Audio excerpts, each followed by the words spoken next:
Lolo Laurence Kyungu, à qui je dis bonjour et bienvenue. Bonjour, monsieur Patient. Oui, monsieur Lolo, aujourd'hui, votre parti politique INAFEC est membre de l'Union sacrée, c'est-à-dire vous soutenez les chefs de l'État dans tout ce qu'il fait. Il y a quelques jours que le chef de l'État est passé par la remise et reprise, donc il a donné son pouvoir au niveau de l'Union africaine qu'il a dirigé pendant une année au président sénégalais Macky Sall. Comment vous évaluez le bilan du chef de l'État à la tête de l'Union africaine pendant une année? En tout cas, à l'entrée du jour de jeu, déjà, je peux dire qu'il a récupéré la présidence de l'Union africaine à un moment très difficile, parce que vous savez que la pandémie du Covid-19, ça a ravagé déjà. Oui. C'était depuis 2019. Et quand il a fait la remise et reprise, dans son discours à l'Union africaine, c'était la priorité des priorités de son mandat, c'était la lutte contre La pandémie. la pandémie Covid-19 en Afrique. Et vous pensez que c'est un succès, son passage à la tête de l'Union africaine? Oui, c'était vraiment euh, une ambition, Oui. parce que c'était vraiment quelque chose qui a déstabiliser l'économie, la santé. Donc, c'est dans tout le domaine dans notre continent en Afrique. Et déjà, avec cette ambition qu'il avait de lutter contre la pandémie, nous voyons, aujourd'hui, nous parlons de la fin de son mandat. Donc, c'était vraiment un grand travail. Et l'Afrique aujourd'hui est presque exemptée de cette pandémie, la Covid-19. Oui, le peuple congolais, qu'est-ce qu'il peut retenir comme bénéfice qu'on a eu à gagner du passage de Félix Tshisekedi à la tête de l'Union africaine? Non, en tout cas, il y a beaucoup de bons souvenirs pendant son mandat à la tête de l'Union africaine. Rappelez-vous, malgré qu'il a annoncé cette lutte qu'on devait faire, la lutte contre la Covid-19, il a consacré ou bien il a baptisé l'année 2021 comme étant l'année de la culture. Et rappelez-vous, pendant ce mandat, il y a eu beaucoup de bonnes choses, de bonnes initiatives qu'il a prises en termes culturels de l'Afrique. Entre autres, il y a d'abord, ça je félicite, ça c'est Oui. pour nous les Congolais, parce que vous parlez de Congolais. Oui. Notre rumba congolaise est devenue un patrimoine national, culturel en fait, De l'UNESCO. de l'UNESCO. Oui. Il n'y a pas seulement ça, dernièrement, il a eu même un prix de, de meilleur, je peux dire, leader africain qui a insinué, qui a vraiment souligné sur la lutte contre les viols et violences sexuelles faites À la femme. à la femme. Oui. Il y a eu tant de conférences qui réunissaient en fait les femmes de tous les quatre coins de l'Afrique qui venaient à Kinshasa. D'ailleurs, j'ai eu à participer à une de ces conférences. C'est dans ces conférences que nous avons écouté beaucoup de témoignages de ces victimes des viols et des violences sexuelles.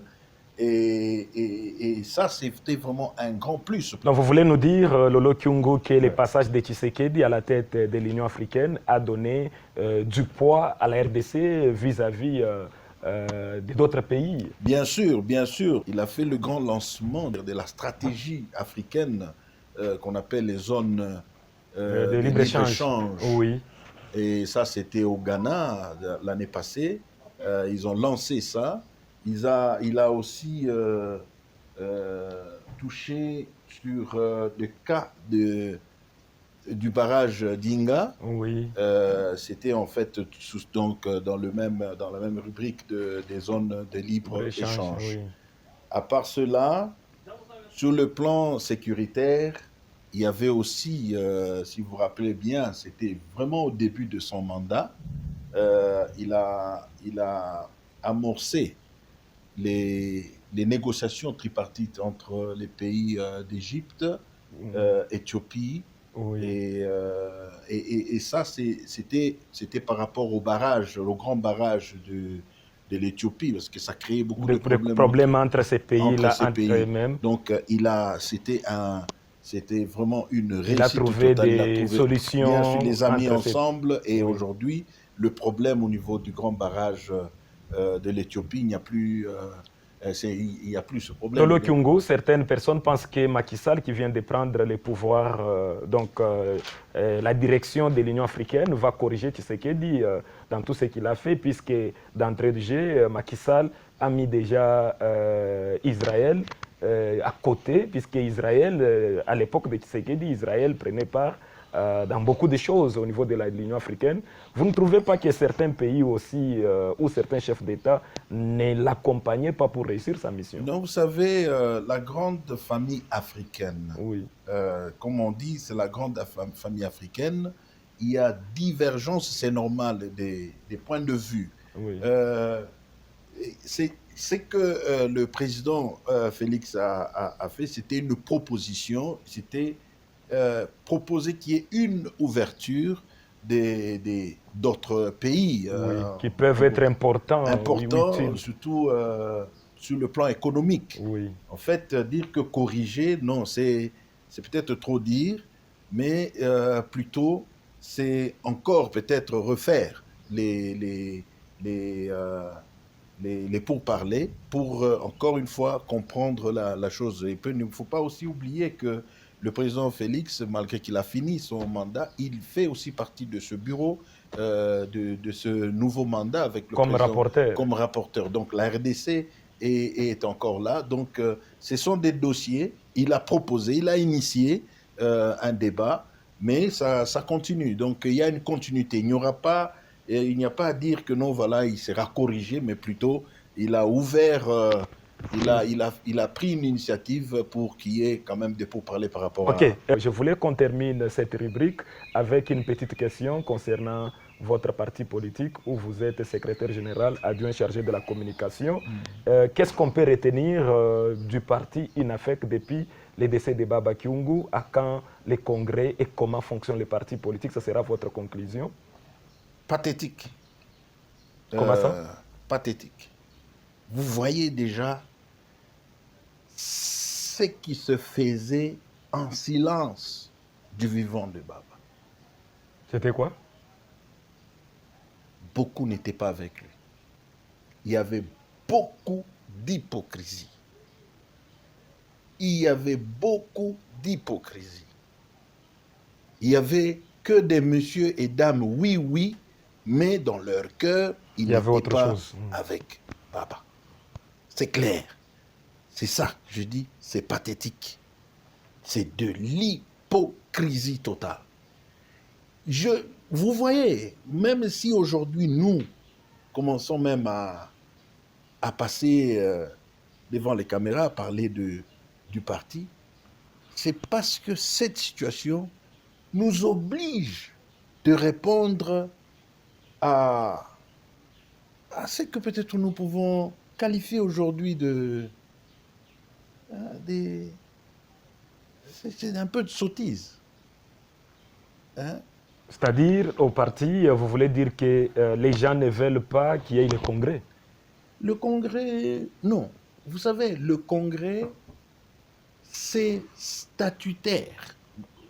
On appelle ça la convention. Oui. C'est statutaire. Mais c'est pas ça le problème. Le problème, c'est respecter la hiérarchie du parti d'abord. Non. Non. Respecter la hiérarchie du parti, ça sont des accessoires. Le problème, c'est quoi? Le problème, c'est quoi? J'ai beau dire à maintes reprises, même dans nos villages, dans nos us et coutumes, quand une personne meurt, après tout ce deuil, les gens se mettent, la famille Oui. se met autour d'une table et voir l'avenir. Vous savez, moi, j'ai un adage, mon propre adage qui dit mon programme de demain, c'est d'arranger aujourd'hui les erreurs d'hier. Donc, dans la vision, il y a hier, aujourd'hui et demain. Mais ce qui est plus important dans ce temps-là, la ligne du temps, c'est le futur, c'est le demain. Baba n'est pas le moindre. Alors, il fallait qu'on se mette ensemble, qu'on voie ensemble où est-ce que nous allons après la perte de ce grand Baroba. Ça n'a jamais été fait. Mais il vous est reproché aussi, de l'autre côté, on dit que jusque-là, vous ne reconnaissez pas la hiérarchie du parti et vous voulez seulement qu'il y ait congrès. Avant de parler congrès, vous devez d'abord reconnaître que le parti est dirigé par une structure qui est en place. C'est ça. La hiérarchie, c'est qui? C'est le comité en place que Baba a laissé. Il avait un adjoint, il avait toute une structure. Là où là où vous faites aussi partie. C'est ça que je dis. Et donc je ne me respecte même pas moi-même. Mais je respecte la hiérarchie. Je suis la hiérarchie. Je suis membre de cette hiérarchie. Mais voilà, c'est ça. Écoute, c'est de l'hypocrisie. Maintenant, dévoilé. C'est mis, maintenant, voilà, il y a des gens qui s'autoproclament, hein, ils veulent maintenant vivre la vie du patriarche, eux aussi, ils peuvent être, comment je peux dire, escortés par des gens, tout ça, voilà, Yamukolo, tout ça, je ne sais pas.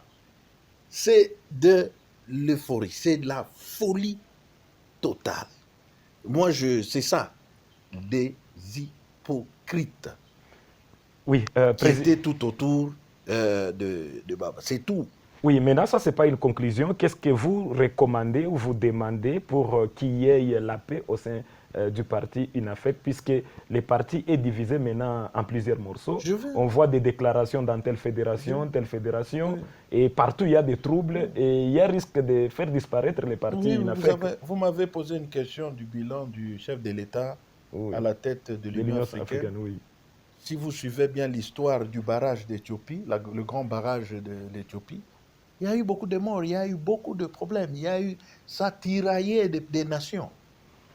Mais il fallait qu'il y ait quelqu'un qui devait mettre tous autour d'une table, discuter sur ce problème et terminer ce problème une fois pour toutes. Et vous voyez demain. Mais c'est ça, la solution. Elle est simple. Mettons-nous autour d'une table, réfléchissons ensemble, nous allons de l'avant et nous irons de l'avant. C'est tout. Il n'y a rien d'autre que ça. Ok, Président Lolo, je pense que nous sommes arrivés à la fin de cette rubrique invité du journal. C'est avec plaisir qu'on vous a reçu dans cette rubrique. Merci et à la prochaine. Merci beaucoup, M. Pasteur.